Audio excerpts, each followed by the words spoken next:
시청자 여러분 반갑습니다. 지난 시간에 이어서 에틸렌의 후손들 파트 2에 대해서 오늘 여러분들한테 소개하겠습니다. 그 에틸렌의 후손들이 꽤 많습니다.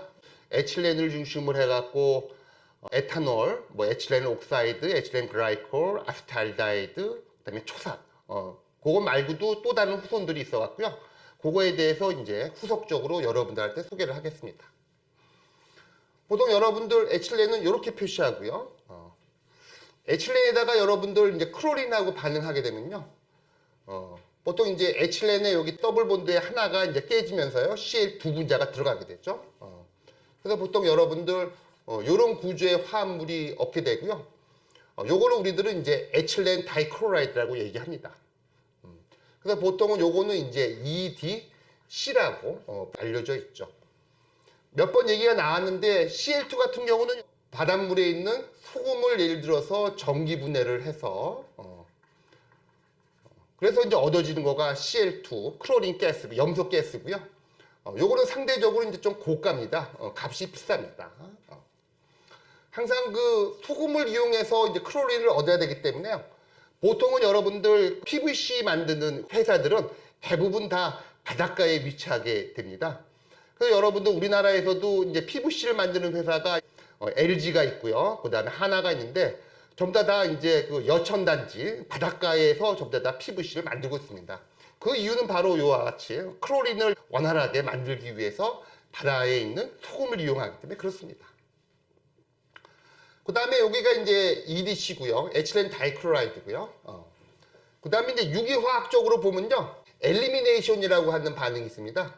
이와 같이 이제 할로겐을 포함하는 이제 알칸 같은 경우에서는 특히 여기 같은 경우에서는 이제 여기에 있는 여기에도 여러분들 H가 있고요. 여기에도 H가 있는데 요 HCl이 같이 빠져나와서 보통 이러한 반응을 이제 엘리미네이션이라고 그러는데요. 요 HCl이 빠져나오면서 여기에 이제 더블 본드가 형성되게 되어 있습니다. 그래서 보통은 이제 EDC에서 이제 엘리미네이션, HCl을 빠져나오면서 이제 이와 같은 화합물이 되고요. 이걸 우리들이 명명할 때는 이제 바이닐 클로라이드라고 얘기를 하는 거죠. 근데 바이닐 클로라이드는 궁극적으로는 고분자 반응을 시킬 거거든요. 그래서 고분자 반응이 단량체다. 그래서 보통은 바이닐 클로라이드 모노모란 말도 많이 사용해 갖고요. 약자로 VCM이라는 표현도 하게 되는 겁니다. 그래서 이 바이닐 클로라이드를 이제 폴리메리제이션, 중합 반응을 거치게 되면은 보통 이제 요거를 중합하게 되면요. 이와 같은 구조로 예를 들어서 우리가 표시하는데 이런 것들을 우리들은 이제 폴리 바이닐 클로라이드라고 명명합니다. 약자로 P, 그 다음에 V, C 해갖고 보통 약자로 PVC라고 하는. 또 PVC 같은 경우는 배관재료라든지 그 다음에 이제 PVC로 된 바닥재, 벽지 다양한 제품들을 사용하게 되는 거죠. 그래서 이런 방법이 있고요. 조금 전에도 얘기했지만은 보통 이제 Cl2 같은 경우는 좀 고가라고 얘기하지 않았습니까? 전기 분해를 하기 때문에 보통 여러분들 전기를 많이 사용하는 그런 공정이 좀 비싼 프로세스인데 그러다 보니까 이제 에틸렌에다가 옥시전하고 HCl을 반응시켜서 요 반응 같은 경우는 그러니까 O2하고 HCl을 반응을 시키면요 여기서 뭐가 나냐면 Cl2가 이제 발생됩니다. 그래서 보통은 이제 산소와 HCl의 혼합물을 어떻게 보면은 우리들은 요거를 이제 Cl2의 프리커서로 이제 작용할 수 있는 그런 어떤 공정이라고 볼 수 있는데 이와 같은 공정에 의해서도 에틸렌으로부터 에틸렌 다이크로라이드를 만들 수가 있습니다. 보통은 이제 요거는 이제 두 가지로 나눠지는데요. 에틸렌으로부터 EDC라는 걸 만들기 위해서는 이와 같이 Cl2를 이용한 다이렉트 클로리네이션 방법. 요거는 이제 어떻게 보면 이제 더블 본드 안에다가 이제 Cl2를 써서 이제 다이렉트 직접법 이런 걸로 해서 이제 EDC라는 걸 만들고요. 요 방법은 O2와 HCl을 이용한 방식. 요거는 이제 명칭이 좀 다른데요. 위에 거를 이제 다이렉트 클로리네이션이라고 그러고 요 밑에 거는 이제 옥시 클로리네이션이라는 표현으로 현업에서 사용하고 있는 공정입니다. 보통 여러분들 그 석유화학 공정은요. 보통은 이제 공정 하나만 이제 딱 믿고 가는 건 되게 좀 위험해요. 한 몇 가지 공정을 같이 쓰는 게 좋습니다. 그러니까 여러분들도 집에서 저 라면 끓여 먹을 때도 항상 봉지 라면으로도 끓여 먹을 수 있는 시스템을 만들어 놔야 되고요. 그다음에 컵라면으로도 먹을 수 있는 방법도 이제 장착을 시켜야 될 겁니다. 보통 예를 들어서 뭐 프로판 가스가 없을 때는 컵라면 먹어야 되는데 그때는 예를 들어서 전기포트로 물을 가열을 시켜서 그 물로 이제 먹을 수 있는 시스템. 즉 항상 보면 플랜 A가 있으면 플랜 B를 같이 가야 되거든요. 그래서 보통 이제 현업에서는 이와 같이 PVC를 만드는 중간체인 EDC를 만들 때 이와 같이 다이렉트 클로리네이션하고 옥시 클로리네이션이 같이 병행해서 쓰고 있습니다. 그 밖에 이제 다른 후손들도 얘기하고 싶은데요. 요 에틸렌 있지 않습니까? 요 에틸렌을 이제 산화를 시키는데요. 보통 요거는 이제 아스틱 애시드, 초산을 의미하는데, 요 에틸렌을 산화를 시키는데 초산의 존재하에서 산화를 시키면요. 아주 재미있는 물질이 나옵니다. 어떤 물질이 나오냐면요. 더블 본드에 OCO, CH3. 요런 물질이 나오는데, 요거를 우리들은 이제 바이닐 아세테이트라고 얘기를 합니다. 보통 여러분들 유기화학에서는 이제 요 CH3CO, 요거를 보통 AC라는 표현을 쓰는데, 보통 이게 바이닐 아세테이트. 보통 이제 요렇게도 표시를 하고요. 요거는 또 이제 바이닐 아세테이트를 VAC라고도 표현을 하는데, 아주 바이닐 아세테이트라고 하는 아주 그 영양가가 있는 그런 어떤 유기화학 물질이 탄생을 합니다. 일단 여기 같은 경우는 이제 에틸렌을 이제 초산의 존재에서 산화시키게 된다 그랬는데, 그때 보통은 이제 일단 산소가 필요하겠죠. 산화를 시키니까요. 그 다음에 이제 촉매는 이제 팔라디움, 카파의 이제 복합 촉매를 사용하고요. 그러면 이제 요런 바이닐 아세테이트라고 하는 물질이 나오는 거죠. 요런 그룹 공정을 예를 들어서 보통은 와커 프로세스라고 명명을 합니다. 석유화학에서는요. 요 바이닐 아세테이트는요. 요거를 이제 중합하게 되면은 폴리바이닐 아세테이트라는 그런 고분자를 얻게 됩니다. 보통 이제 화학 구조로 그릴 때는 보통 이렇게 표시하면 이제 폴리바이닐 아세테이트를 의미하는데요. 요 폴리바이닐 아세테이트가 뭐 전에도 몇 번 소개를 했지만 폴리바이닐 아세테이트 요거를 또 한번 여러분들한테 약자로 표시하면 PVAC가 되는데요. 요 폴리바이닐 아세테이트는 우리가 하는 추인껌, 껌의 원료로도 사용되고 있고요.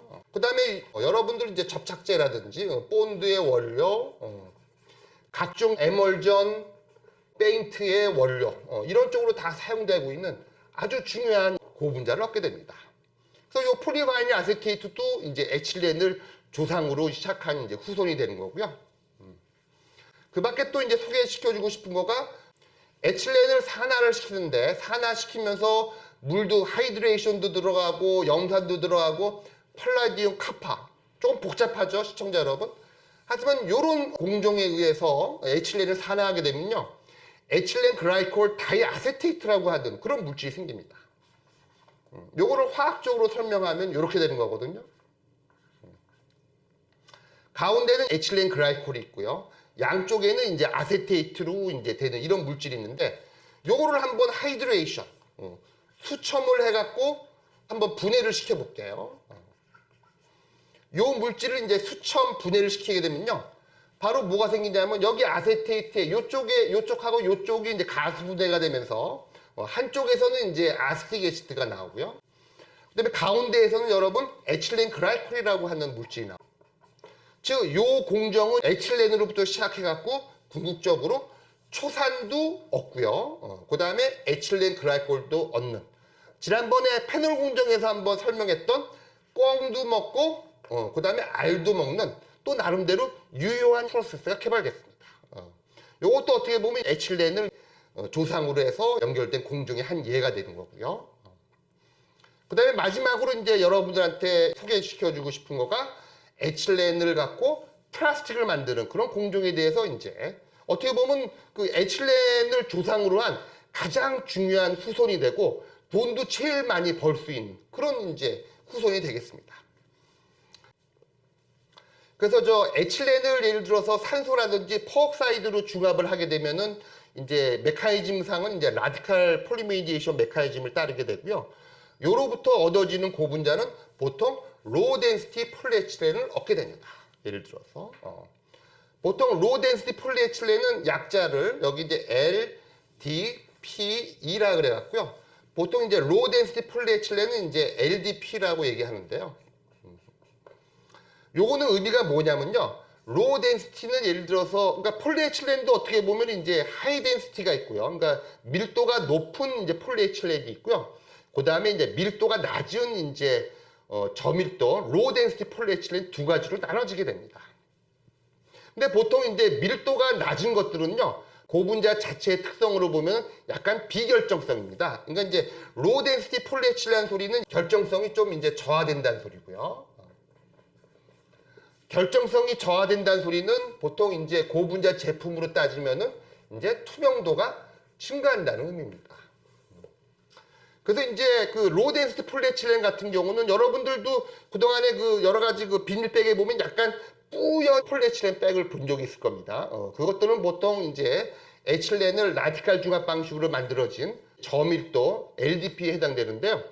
이러한 LDP는 이제 투명성이 약간은 HDP라는 것보다는 높기 때문에 빛이 더 많이 들어갑니다. 그래서 주 용도는 여러분들 보통 그 비닐하우스 같은 경우에서는 식물들이 빛을 받아야 하기 때문에 보통은 투명도가 향상된 필름을 써야 되는데 LDP 같은 경우는 저밀도이기 때문에 그로 인해서 약간 투명도가 향상된 필름을 얻을 수 있기 때문에 보통 비닐하우스 쪽에 사용되는 거가 대부분 그쪽에 많이 사용되고 있습니다. 한편 여러분 에틸렌 같은 경우에는요, 메탈 알키라는 촉매, 여러 가지 예시가 있겠지만은 추후에도 여러분들한테 알려드리겠지만은 지글러 나타 촉매라고 하는 그런 촉매를 사용하게 되면요, 보통 우리가 에틸렌을 이 코디네이션 폴리메이제이션 베이 중합이라는 방식에 의해서 중합을 할 수가 있고요. 그런 베이 중합에 의해서 얻어지는 폴리에틸렌은 덴시티가 높습니다. 그래서 보통 우리들이 하이 덴시티 폴리에틸렌이라고 그러고요. 요거는 우리들이 이제 HDPE라고 우리가 명명을 하고 있습니다. 그러니까 HDP는 LDP보다 밀도가 높고, 그 다음에 이제 결정성이 높아서 투명도는 LDP보다는 이제 적어지는 그런 형상을 보이고 있습니다. 한편 에틸렌 같은 경우에는요, 분자량을 적당한 사이즈, 작은 사이즈로 만들어서 보통 왁스의 어플리케이션도 많이 사용합니다. 그래서 보통은 이제 에틸렌 같은 경우에서는 올리고머 정도로 만들어서 예를 들어서 폴리에틸렌 왁스로 사용되는 경우가 있는데, 이런 경우에는 보통 이제 알루미늄계 화합물, 우리가 얘기할 때는 이제 루이스 애시드인데요. 루이스 애시드계의 알루미늄 화합물을 이용해서 올리고머라이제이션을 시켜서 에틸렌 올리고머를 만들고, 보통 이제 어플리케이션은 주로 이제 폴리에틸렌 왁스라든지 다양한 분야에 사용하고 있습니다. 그래서 시청자 여러분, 지난 시간에 이어서 이제 에틸렌의 이제 다양한 후손들을 알아봤고요. 다음 시간에는 여러분 C2의 다른 화합물, 그거에 대해서 여러분들하고 또 이제 한번 쭉 살펴보겠습니다. 이상입니다.